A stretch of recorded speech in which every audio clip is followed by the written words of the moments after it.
Long before Japan became one of the most technologically advanced countries in the world, its islands were home to small communities of hunter-gatherers who lived closely with nature. Japan is actually an archipelago made up of thousands of islands stretching across the Pacific Ocean. The four largest islands, Honshu, Hokkaido, Kyushu, and Shikoku, form the core of the country we know today. For tens of thousands of years, these islands were inhabited by early human groups who survived by fishing, hunting animals in dense forests, and gathering plants from the land. One of the earliest known cultures in Japan is called the Jomon civilization. The name Jomon means cord-marked, which refers to the distinctive patterns found on their pottery. These patterns were created by pressing ropes or cords into wet clay before it hardened. What makes Jomon pottery remarkable is its age. Some of the earliest pieces date back over 14,000 years, making them some of the oldest known pottery in the entire world. Despite living thousands of years ago, the Jomon people developed surprisingly complex communities. Archaeologists have discovered villages that contained dozens of homes arranged in circles around central gathering spaces. These communities often stayed in the same location for long periods of time, which suggests they had relatively stable food sources. The Jomon people relied heavily on fishing and coastal resources. The seas surrounding Japan were rich with fish, shellfish, and seaweed, which helped support larger populations. In addition to fishing, they hunted animals such as deer and wild boar in the forests. They also gathered nuts like chestnuts and acorns, which were important sources of food. Over time, these communities developed spiritual beliefs connected to nature. Many Jomon artifacts suggest they believed in spirits that existed within animals, plants, and natural forces like mountains and rivers. Small clay figurines known as dogu were often created during this period. These mysterious figures are believed to have had spiritual or ritual significance. For thousands of years, the Jomon culture continued to evolve across the Japanese islands.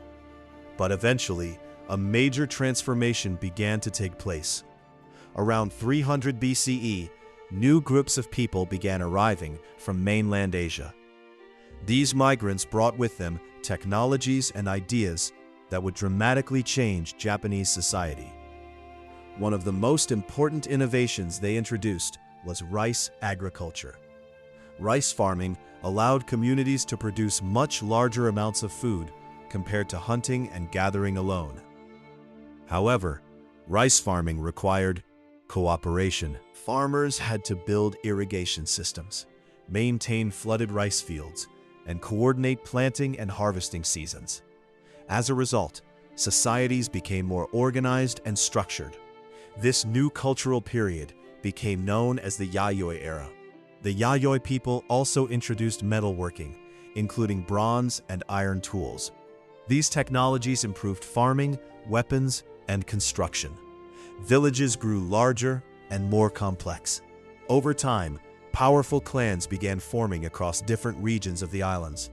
Each clan controlled land, resources, and groups of warriors who protected their territory. Competition between clans gradually increased, and slowly, the foundations of the first Japanese political structures began to appear.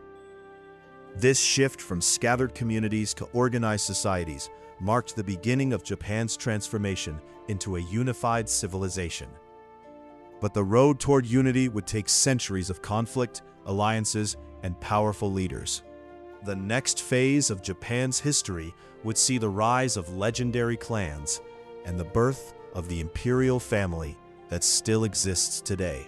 By the early centuries of the first millennium, Japan was slowly transforming from a collection of competing clans into something much more organized. Across the islands, powerful families controlled land, people, and resources. These families formed what were known as clans, and each clan was led by a powerful chief. Some clans became extremely influential, but one clan in particular would rise above all the others. This was the Yamato clan. The Yamato clan gradually expanded its influence across central Japan. Through alliances, political strategy, and sometimes warfare, the Yamato leaders began bringing other clans under their authority. Over time, the Yamato rulers established what would become the Japanese imperial line. According to Japanese tradition, the imperial family traced its origins to the sun goddess Amaterasu. This belief gave the emperor a divine status in Japanese society. While historians debate the accuracy of these early legends, the imperial institution itself became one of the oldest continuous monarchies in the world. During this period, Japan also began absorbing major influences from mainland Asia, particularly from China and Korea. Chinese civilization at that time was far more developed in areas like government, writing, philosophy, and technology. Japanese leaders recognized the advantages of learning from these advanced systems. As a result, they began sending envoys and students to China. These envoys studied Chinese government systems, literature, and philosophy. One of the most important imports from China was the writing system. Before this time, Japan had no native written language. Chinese characters were gradually adopted and adapted to write the Japanese language. This development allowed the Japanese court to record laws, history, and official documents. Another major influence from the mainland was Buddhism. Buddhism arrived in Japan from Korea in the 6th century. At first, the introduction of Buddhism caused political conflict. Some clans supported the new religion, while others wanted to preserve traditional spiritual beliefs. Eventually, however, Buddhism became widely accepted and deeply integrated into Japanese culture. Temples began appearing across the country, and Buddhist ideas began shaping Japanese philosophy, art, and architecture. During the 7th century, Japan's rulers attempted to reorganize the government using models inspired by China. This effort led to the creation of a centralized political system. The emperor was placed at the top of the political hierarchy. Beneath the emperor were government officials who administered different regions of the country. Taxes were collected, land was organized, and laws were written down. In theory, this system made the emperor the supreme authority over all of Japan. But in reality, power within Japan would continue to shift in unexpected ways. And in the centuries ahead, a new class of warriors would rise to dominate the country. These warriors would become known as samurai. Their rise would change Japan forever. By the 10th century, power in Japan was once again beginning to shift. Although the emperor remained the symbolic ruler of the country, real political power was increasingly controlled by powerful regional families. These families governed large areas of land and maintained their own private armies. Over time, a new class of warriors emerged to protect these lands. These warriors became known as samurai. The word samurai originally meant those who serve. Samurai were loyal fighters who served powerful lords known as daimyo. Daimyo controlled large territories and relied on samurai to defend their land, enforce laws, and fight rival clans. Life as a samurai required intense discipline. From a young age, samurai were trained in combat skills such as sword fighting, archery, and horseback riding. But being a samurai was not only about fighting.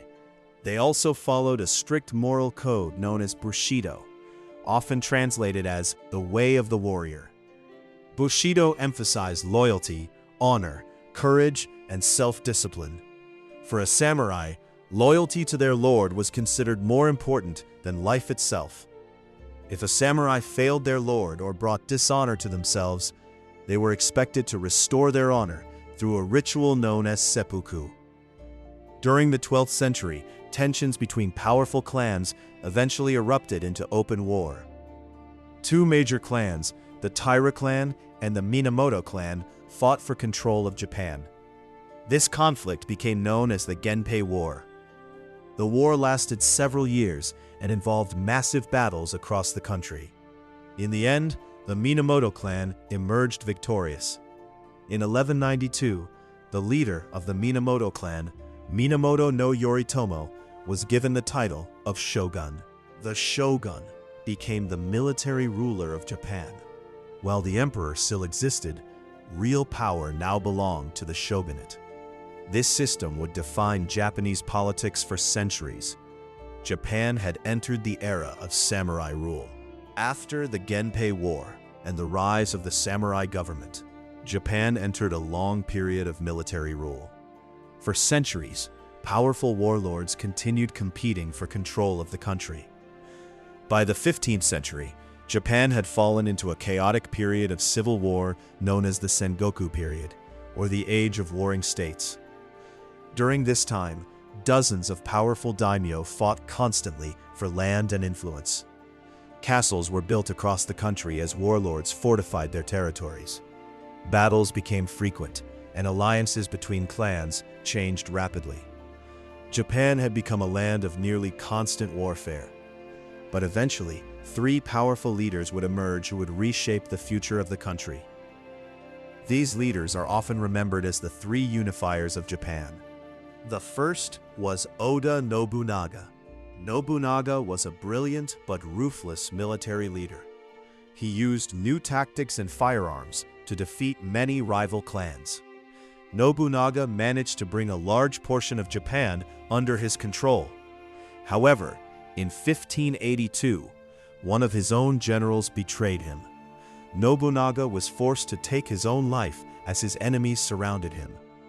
After Nobunaga's death, power passed to another leader, Toyotomi Hideyoshi. Hideyoshi continued the work of unifying Japan. He defeated many remaining rival clans and brought most of the country under his authority. Hideyoshi also introduced major political reforms. He reorganized land ownership and strengthened central authority. But after Hideyoshi's death, the struggle for power returned once again. In the year 1600, one of the most important battles in Japanese history took place. Two massive alliances of daimyo fought for control of the country. The battle ended with the victory of Tokugawa Ieyasu. Just 3 years later, in 1603, Tokugawa Ieyasu was officially appointed shogun. He established the Tokugawa shogunate, a military government that would rule Japan for more than 250 years. Under Tokugawa rule, Japan finally entered a long period of stability and peace. But this peace came with strict control. The Tokugawa government feared foreign influence and potential rebellion. As a result, Japan adopted a policy of national isolation known as sakoku. Foreign trade was heavily restricted. Most foreigners were banned from entering Japan. Japanese citizens were forbidden from leaving the country. For more than 2 centuries, Japan remained largely isolated from the outside world. While Europe was experiencing rapid technological and political change, Japan remained relatively stable and traditional. This long isolation would shape Japanese culture in profound ways. But eventually, the outside world would return, and Japan would once again be forced to transform. For more than 200 years, Japan remained isolated from the outside world under the Tokugawa shogunate. During this long period, the country experienced relative peace and stability, but it also fell behind many Western nations in technology and military power. While Europe and America were developing modern industries, powerful navies, and advanced weapons, Japan remained largely traditional and feudal. But in the middle of the 19th century, Japan's long isolation would suddenly come to an end. In the year 1853, a fleet of American warships appeared off the coast of Japan. These ships were led by Commodore Matthew Perry of the United States Navy. Unlike traditional sailing ships, Perry's fleet included powerful steam-powered warships that produced thick black smoke as they moved through the water. The Japanese population had never seen ships like these before. Many people referred to them as the Black Ships.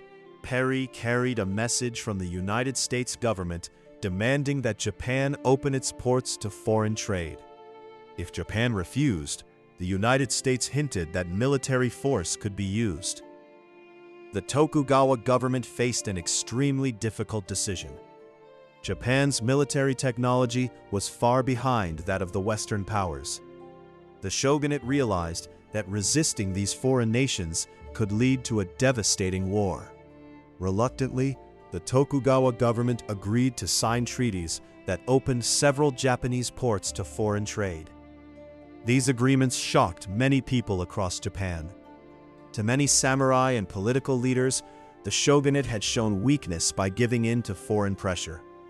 Opposition to the Tokugawa government began growing rapidly. Several powerful domains began calling for the restoration of direct imperial rule.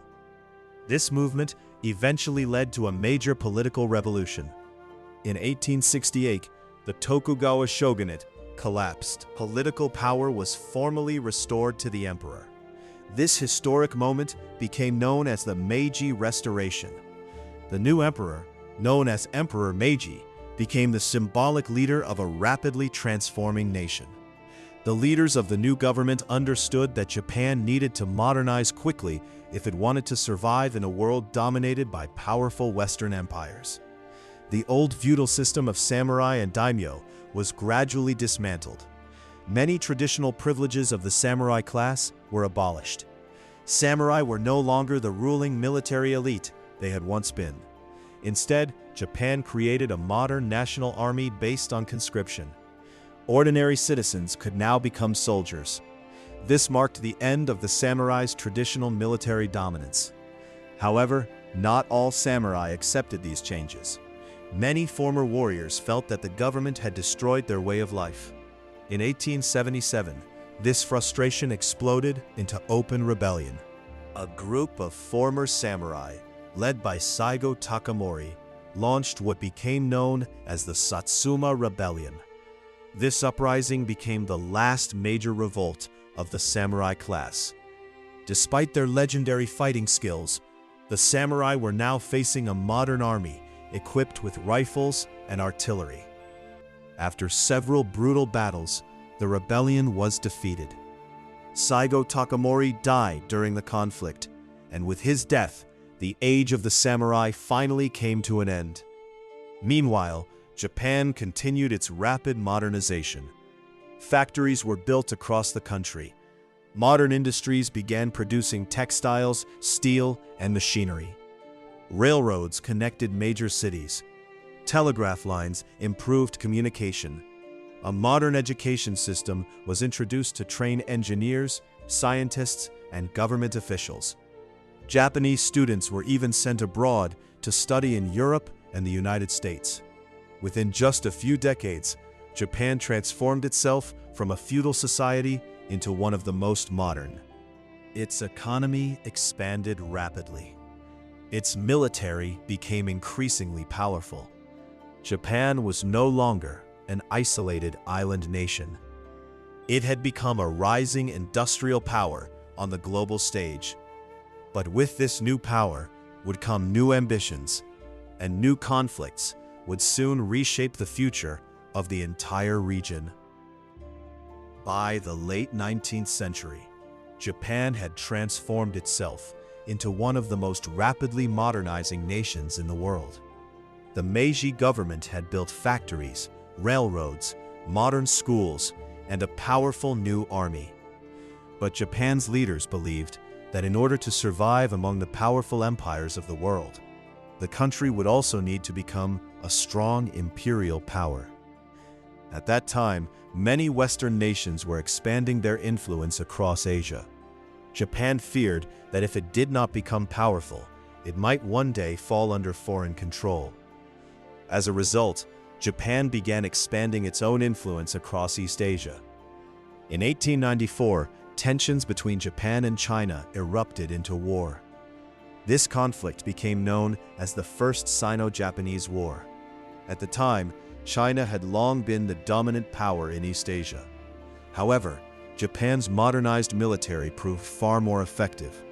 Japanese forces won several major victories both on land and at sea. Within a year, China was forced to sign the Treaty of Shimonoseki, ceding Taiwan and other territories to Japan.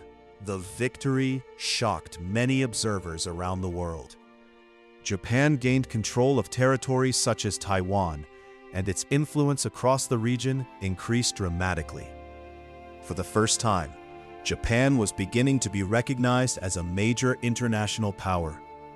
But Japan's rise was not finished. Just 10 years later, the country faced another powerful rival. In 1904, Japan went to war with the Russian Empire. At the time, Russia was one of the largest and most powerful nations in Europe. Most observers believed that Japan would quickly be defeated.